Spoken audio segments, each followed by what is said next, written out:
Welcome back. Well, I've got Ava Chen and Forrest Zhao from the new federal state of China here to explore some of the themes that we discussed in the first half of the show in a little more detail.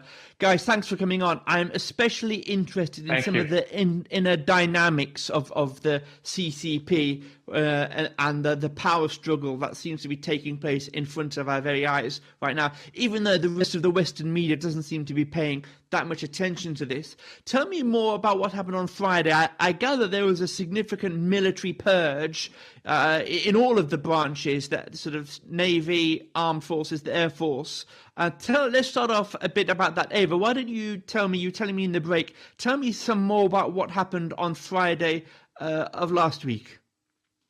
For sure. And this is just the 3 days ahead of the opening of the force plenum sessions, in a sense, a strong message. So I wanted to get out and let people know that she right now has the power. That's why you saw the top PLA generals, 9 of them, and all of them are personally picked by Xi Jinping himself. And one of the particular prominent generals among the 9 are 2 of them. One is He Weidong, and he's the vice chair of the CMC. CMC stands for the Central Military Commission. That's the highest decision-making body of the army, of the PLA inside the Communist Party. So of course, Xi Jinping himself is the chair, and he has 2 vice chairs. And He Weidong, the one just got purged, is the one of the 2 vice chairs.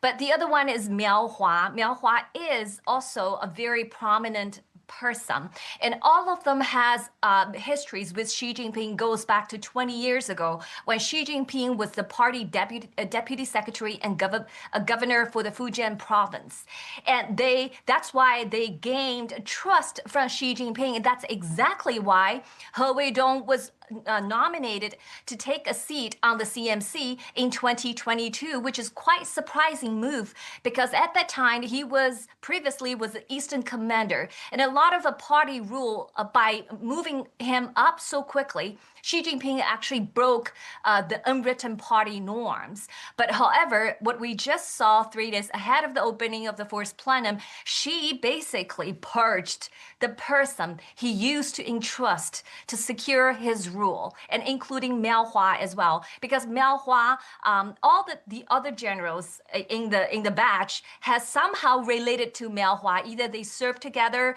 in the past, or either they come from the same province, the Fujian province. So this actually sending a huge message, because a lot of people say, oh, look at somebody doing this to Xi Jinping, so Xi Jinping's power is weakening.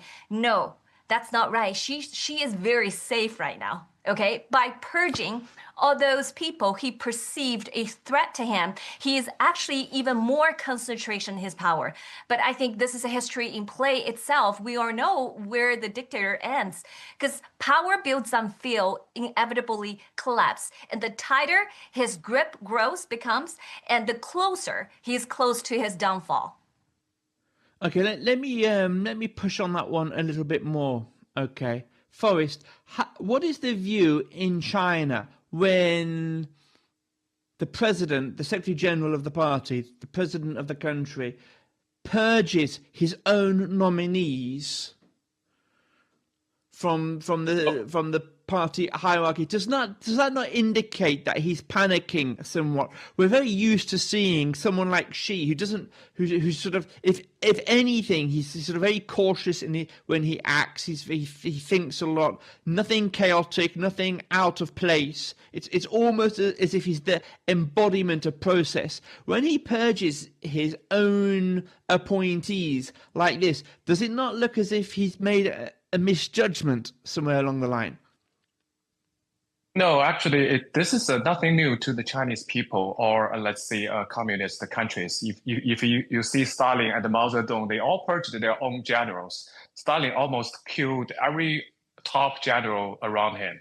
So that's kind of common in the communist dictatorship controls, because there is no trust. There is nobody you can trust. In this type of system, nobody is safe, including Xi himself. That's why the moment he sees anything, he started anything, he will purge. He will purge his people, changing to the new blood, which he think he can trust. maybe later on he will have any other doubts, and the other people try to take the position from Xi, and then there will be the killing and the purge happening again. So there's nothing new. This kind of purge happening in China, whether it's from Mao or Deng or to Xi. This is happening all along, and the Chinese people know all the charges, all the fake charge, whether it's bribery or corruption. It's nothing real. The real thing is the political and the purge. That's what the real thing happening in China. It's nothing new to the Chinese people or to the party members.